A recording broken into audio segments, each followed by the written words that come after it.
How's it going, everyone? It's Ben Falcons Media Corner back again with a brand new video for today. Welcome back to the movie review, aka after our Saw review video for today. This time for this new episode for this series is going to be my review on the 2023 computer animated superhero film, and this is the seventh film installment that we've had of the series, while also being a reboot to the series as well. And as you guys can tell from the title of this video, of course, I'm here to review Teenage Mutant Ninja Turtles: Mutant Mayhem. Now, this is directed by Jeff Rowe, who also wrote this film along with a bunch of other screenwriters. And for Jeff Rowe, he was one of the co-directors, as well as being the writer of one of the most surprising animated films of 2021, known as The Mitchells vs. the Machines, which is a film I really recommend you check out if you've never seen before. And so he's now going to make a new animated film, but in this case is a reboot to the Teenage Mutant Ninja Turtles film series. And so the story of the film is that we follow the Turtle brothers as they work to earn the love of New York City while they are facing down an army of mutants. So that's pretty much the story of Teenage Mutant Ninja Turtles: Mutant Mayhem. Now, in terms of like the previous film installments that we've had before, Teenage Mutant Ninja Turtles, like we've had the original 3 90s films, then we've had the 2007 CGI animated film, and then we've had the 2 Michael Bay produced ones. I have seen them all, and for what I think of them, the original film that came out in 1990, I think it is a good movie. Although I wouldn't say it's like a classic or anything like that, but I still had fun with that film overall. And then we've had the sequel, The Secret of the Ooze. I thought that one wasn't as good as the first one, but I still thought that was an enjoyable sequel overall. But the third film, which is of course Teenage Mutant Ninja Turtles 3, that one's easily the worst of the original 3 films, and I thought that one was utter garbage. Then we've had the 2007 CGI animated film, and I thought that film was okay. And we've had, of course, like I said, the Michael Bay produced ones, which we had 2 of them. I certainly wasn't a fan of both of those films because I did not like any of those films in the slightest. So when I heard we were getting a newer version of TMNT and all that, I was really looking forward to it, but I was also a little bit curious as well because for the last few TMNT films that we've had before, they weren't that very well received by critics or audiences that much. But I was having a little bit of hope for this one because I was really surprised like who was going to be behind this film, as well as being the star, as well as like who was going to star in this one. And so for the people who are behind this film, you've got Jeff Rowe, who is going to be the director of this film, and he made a really surprising film in 2021, which was of course The Mitchells vs. the Machines, and I had a lot of fun with that film, and it was definitely one of my favorite animated films of that year.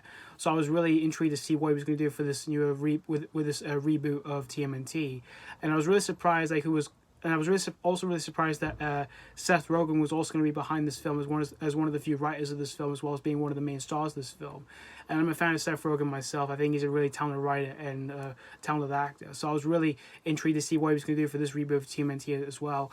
And I was also really surprised with the cast members who were in this film and all that. Like, you've got a talented cast in this film, such as, like I said, you've got Seth Rogen. You also have John Cena, Post Malone, Paul Rudd, Mayor Rudolph, Byrne, Ice Cube, and Jackie Chan. I was really intrigued to see what all these people are going to do here for this reboot of TMNT. And this film just came out a couple days ago around the globe. It came on the 2nd of August, but I wasn't able to see it because I was very busy and all that with work. But I did manage to finally see this film today. I just got back from seeing this film just a couple of hours ago, and I actually saw this film in 3D, and there was quite a lot of people on the screen that I was in. Like, there was a lot of teenagers and a few kids in the screen that I was in. And after watching this whole film, I gotta say here, guys, that I definitely think this is definitely the best film incarnation that we've had of TMNT since the original 1990 film here. I had a blast with Mutant Mayhem here, and I can also say as well, it's definitely another favorite animated film I've seen this year, alongside Across the Spider-Verse and the Super Mario Brothers movie here. What I really liked about Mutant Mayhem was, of course, the art style of its animation here, because it's something that we've seen before in previous animated films that have used this style before, like the Spider-Verse films, The Bad Guys, and Puss in Boots: The Last Wish, which those films managed to capitalize the animation style in those films so well done here. And as for this movie, I could definitely say it's definitely done another really good job of capitalizing the animation style that we've seen before in previous animated films that have used this style before, because the animation here for this film is just so unique and really awesome here. Through everything this film showcases here, through different types of moments here, like this, there are moments where it tackles on some seriousness, which I thought were very well done here, as well as some lightheartedness as well, which I thought was also really well, which I also thought was really well done here. and the action scenes, which I thought were really fun and exciting. And there are even times where the animation does feel like it's unfinished and stuff like that, but it still manages to capture its charm here to be really unique and very well done here. And as for the characterizations here, for the characters that we all know from like the previous film installments of TMNT, I thought they were very unique and very well portrayed here, because they're portrayed so differently than what we have seen before in the previous film installments of TMNT. And as for the voice work in the film, I thought everyone was really fun and terrific in the film. Like the 4 main actors who, of course, play the two heroes that we all know and love, they were all fantastic in the film. And the big cast of well-known actors who were in this film, like I said, you've got Ice Cube, who plays the villain in this movie, Superfly. He was awesome in the film, and he manages to steal every single scene that he's in throughout the entire film here. And like I said, you also have Seth Rogen, John Cena, Post Malone, Mayor Rudolph, Byrne. I thought everyone in this film were all really great here, and really fun for their characters. And Jackie Chan as Splinter, I thought he was a perfect casting choice, because he was awesome in the film, and I just love Splinter throughout the entire film here. And as for the humor in this film, I thought the humor in this film was really entertaining throughout the entire film here. And as for the heartfelt moments in this film that this film showcased here, I thought it was pretty strong here. Although my only fault I have with this film is that this film tries to mix the humor and the heartfelt moments together in this film, and I kind of felt it didn't quite work out that well for me and all that, because it kind of felt a little bit buggy to me while I was watching the film and all that. But I still admired the humor in this film as well as its heartfelt moments in this film.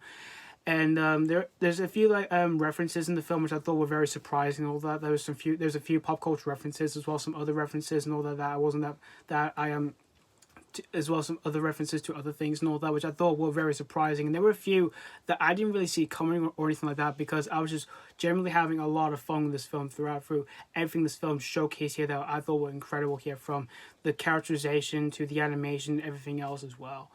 So overall, in the end, guys, Teenage Mutant Ninja Turtles Mutant Mayhem, this film was indeed a blast here. It's definitely another brilliant animated film I've seen this year, alongside Across the Spider-Verse and the Super Mario Brothers movie.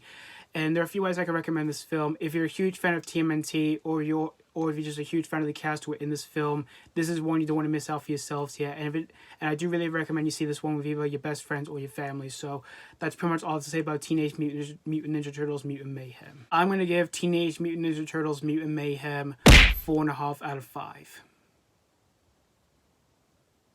Like I said, I can definitely say this is definitely another great animated film I've seen this year, alongside Across the Spider-Verse and the Super Mario Brothers movie. And despite having one little fault I have with this movie, I still managed to have a blast with this film from beginning to end here.